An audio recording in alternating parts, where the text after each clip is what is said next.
Evangelho, segunda-feira, na oitava da Páscoa do Senhor. O Senhor esteja convosco, Ele está no meio de nós. Proclamação do Evangelho de Jesus Cristo, segundo São Mateus. Glória a vós, Senhor. Naquele tempo as mulheres partiram depressa do sepulcro. Estavam com medo, mas correram com grande alegria para dar a notícia aos discípulos. De repente, Jesus foi ao encontro delas e disse: Alegrai-vos. As mulheres aproximaram-se e prostraram-se diante de Jesus, abraçando seus pés. Então Jesus disse a elas: Não tenhas medo. Ide anunciar aos meus irmãos que se dirijam a Galiléia. Lá eles me verão.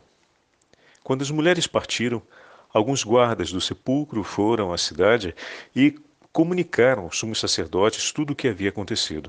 Os sumos sacerdotes reuniram-se com os anciãos e deram uma grande soma de dinheiro aos soldados, dizendo-lhes: Dizei que os discípulos dele foram durante a noite e roubaram o corpo enquanto vós dormias.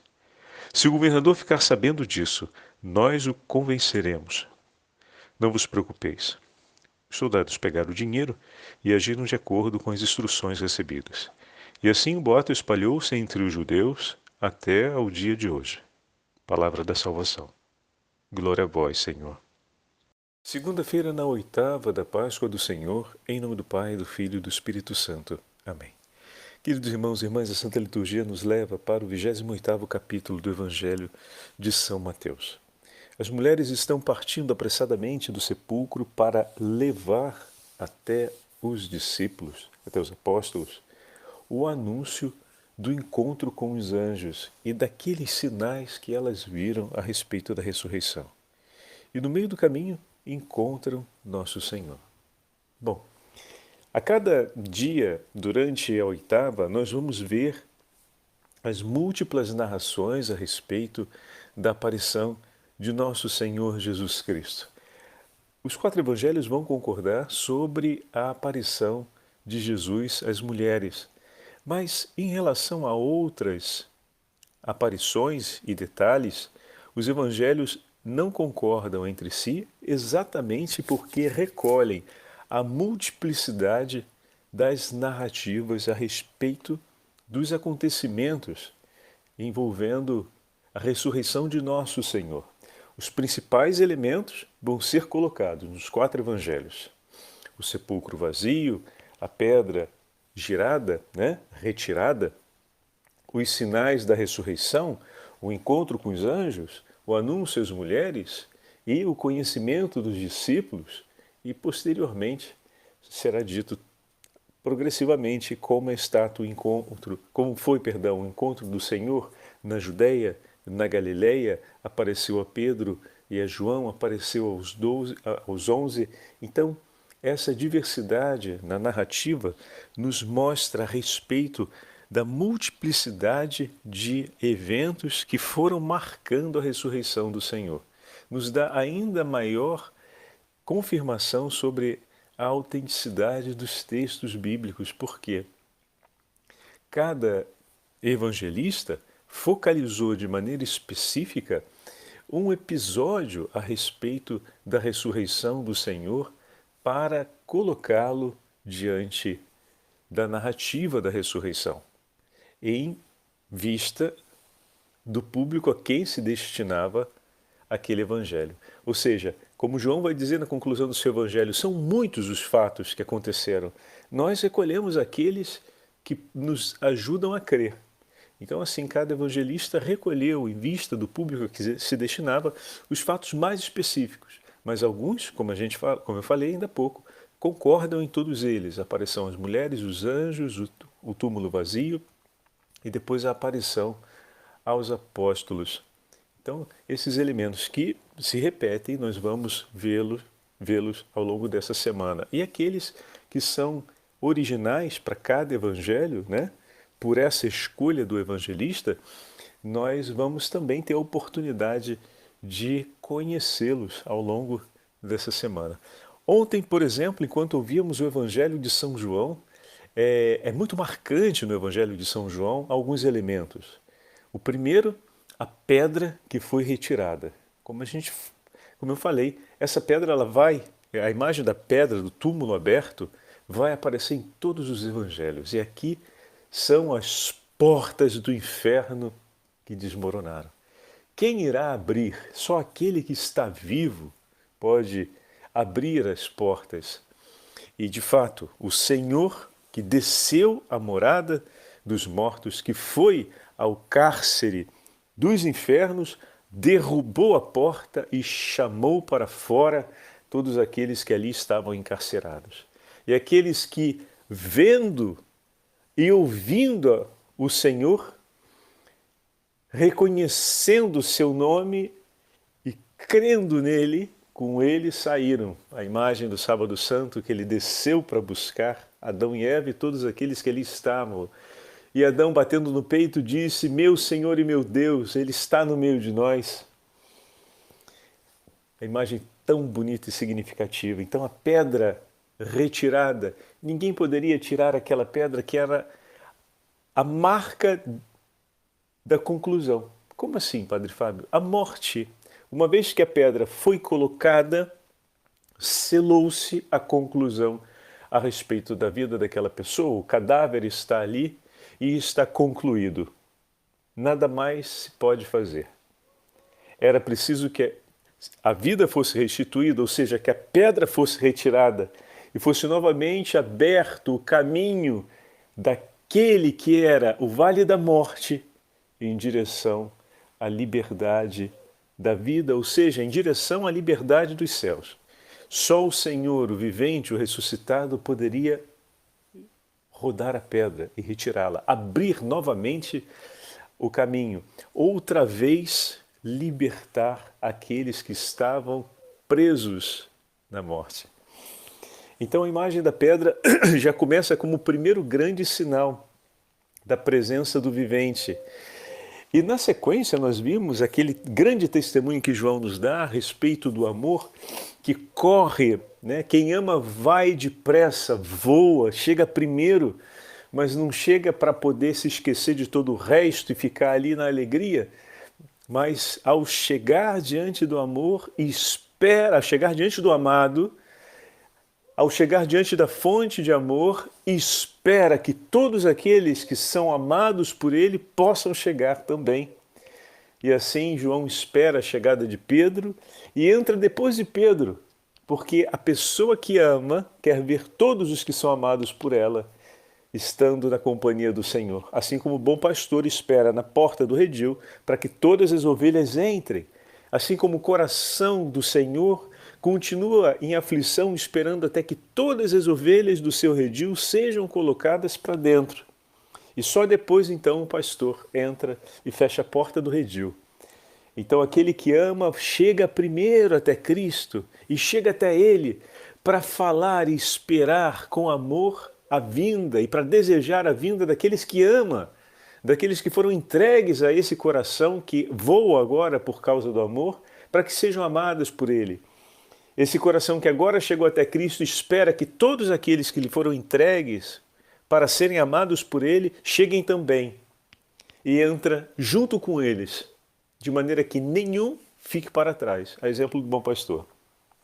E depois falávamos ontem ainda a respeito dos sinais da ressurreição, que são vistos, que são observados, e daí nós fazíamos um paralelo importantíssimo. João mostra que eles veem o sinal da ressurreição, mas ainda não veem o ressuscitado. Vendo o sinal da ressurreição, João diz: vi e acreditei. Assim também nós desejamos ver na vida do nosso irmão e da nossa irmã a face de Cristo ressuscitado. Só que esse é um trabalho longo, como já falamos em outros momentos. A conversão de uma alma é um dos milagres mais difíceis, mais espetaculares. E ele é tão grande, esse milagre, tão importante, que a conversão de um pecador, ou seja, um pecador que se orienta na direção da vontade sublime de Deus e se rende, se entrega completamente a ela, esse é o caminho de conversão, é voltar-se para Deus e abandonar-se ao cumprimento da sua vontade. Esse milagre é tão espetacular que o céu inteiro vibra, canta, se alegra pela conversão de um pecador. Só para a gente ter uma ideia.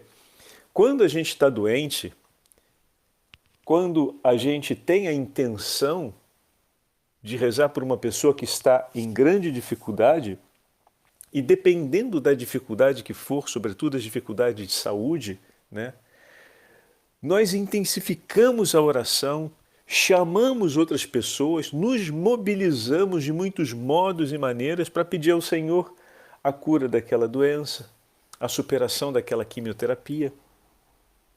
E se colocamos em uma escala de grandeza, vamos ver que se fôssemos pedir, por exemplo, a cura de uma pessoa cega, procuraríamos ainda envolver muito mais pessoas na participação e mobilizar ainda mais o céu na intercessão dos santos, para que viesse aquela graça, porque dizemos, bom, curar um paralítico, um cego, ainda é muito maior do que me livrar dessa doença que eu estou passando agora nesse período da minha vida, ou me ajudar a completar, com a graça de Deus, esse percurso de uma quimioterapia ou de um tratamento, né? Que eu diga então pedir para ressuscitar um morto. Entretanto, o milagre ainda maior do que estes é a conversão de um pecador, porque esse o Senhor disse que alegra o céu inteiro. A gente tem escrito, tem declarado pelo próprio Senhor.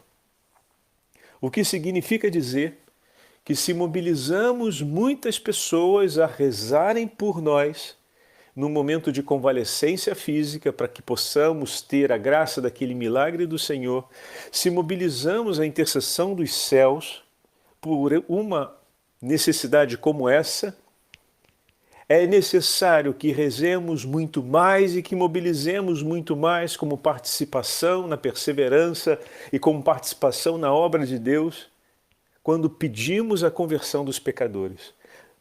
Não é sem razão que a Virgem Maria nos disse em Fátima que é importantíssimo rezarmos em reparação pelos muitos e graves pecados da humanidade. A Virgem Santíssima mobilizou os cristãos no mundo inteiro a rezarem incessantemente pela conversão dos pecadores. Quando falamos de rezar pela paz no mundo, não é uma realidade abstrata. Para que a paz aconteça, é necessário que muitos corações se convertam. Por isso, a oração pela paz no mundo, como nos ensina a Virgem Maria em Fátima, não se trata de uma oração simples, rápida, que se faz em um único momento e ponto e basta.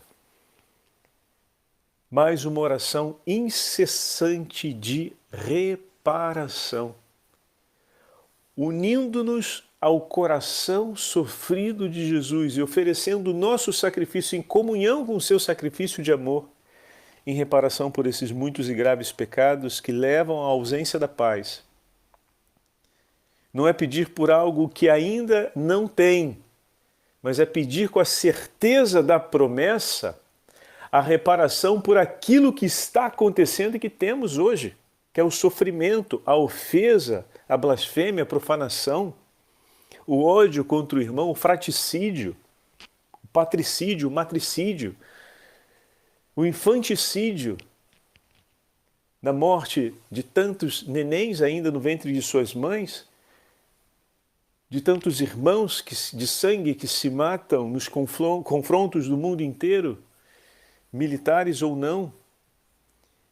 É interceder por essa realidade que temos diante dos nossos olhos, à luz da promessa que nos foi assegurada por Cristo, e pedirmos ao Senhor misericórdia. Ó meu Jesus, perdoai-nos e livrai-nos do fogo do inferno, levai as almas todas para o céu e socorrei principalmente as que mais precisarem da vossa misericórdia. Assim a Virgem Santíssima nos ensinou. E até hoje, na oração do terço, fazemos ao menos 5 vezes essa ejaculatória. E somos chamados a repeti-lo infinitamente. Meu Deus, eu amo, adoro, espero e confio. Te peço perdão por todos aqueles que não amam, não adoram, não esperam e não confiam. Não creem. Não. E seguimos com tantas outras fórmulas de oração que podemos realizar todos os dias, além da oferta pessoal da nossa vida, das dores, sofrimentos e fadigas de cada dia, as alegrias de cada dia, em reparação pelos pecados do mundo inteiro. A coroa da Divina Misericórdia, o terço da Divina Misericórdia, nos foi entregue também por essa súplica. Estamos no meio da novena da Divina Misericórdia, por essa finalidade. Então, eis aqui os gestos concretos em que nós vamos vendo os sinais do ressuscitado. Como falava ainda há pouco, rezar pela conversão de uma pessoa é uma tarefa árdua, longa e muito empenhativa. A conversão de uma alma é um trabalho que exige muito tempo, tenacidade e perseverança. O Senhor nos assegura os sinais do ressuscitado.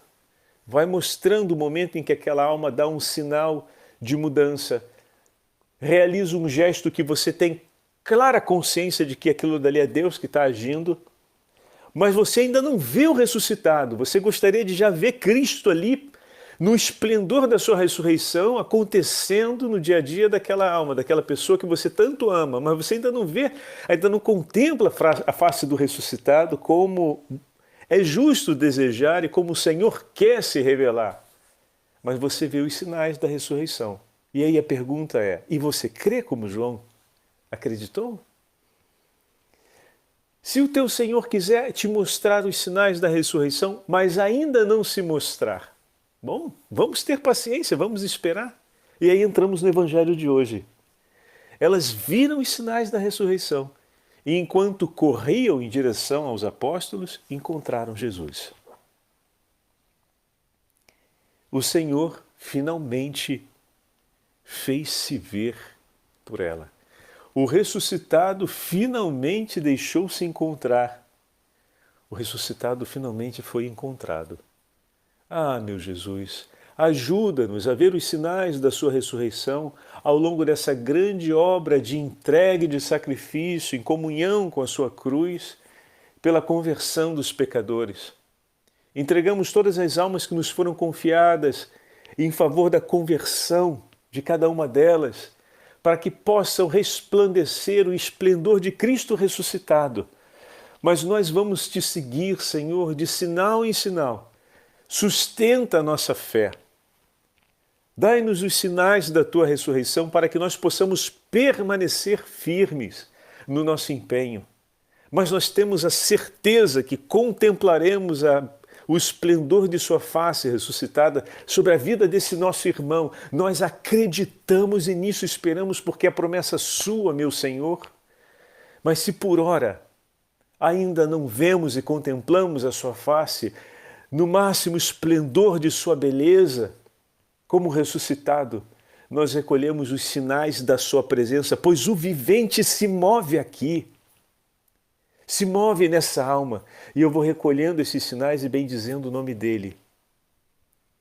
Ainda não vejo claramente, mas sei que ele está aqui e o meu coração se alegra. E eu com ele permaneço e vou cuidando daquele que ele tanto ama. Quando as mulheres encontram o Senhor, se lançam a seus pés, reconhecem com alegria e amor a presença do Senhor e partem em seguida, consoladas por Ele, ao encontro dos discípulos com o anúncio do novo começo na Galileia. E aí nós vemos a segunda parte do Evangelho de hoje, que a maldade, os perversos também se mobilizam.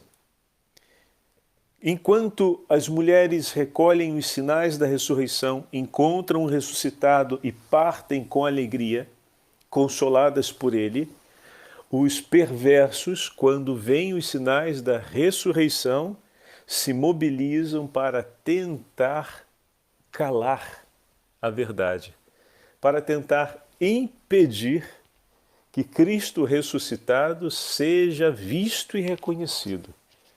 Mas como disse Jesus às mulheres, não tenham medo, pois o ressuscitado venceu a morte, venceu as portas do inferno e calcou-as sobre os pés. Ninguém pode esconder o esplendor do ressuscitado. Ninguém pode nos separar do grande amor de Jesus ressuscitado, presente no meio de nós. Como é importante rezarmos e oferecermos a nossa vida em reparação, porque desse modo nós somos no mundo o esplendor da luz do ressuscitado.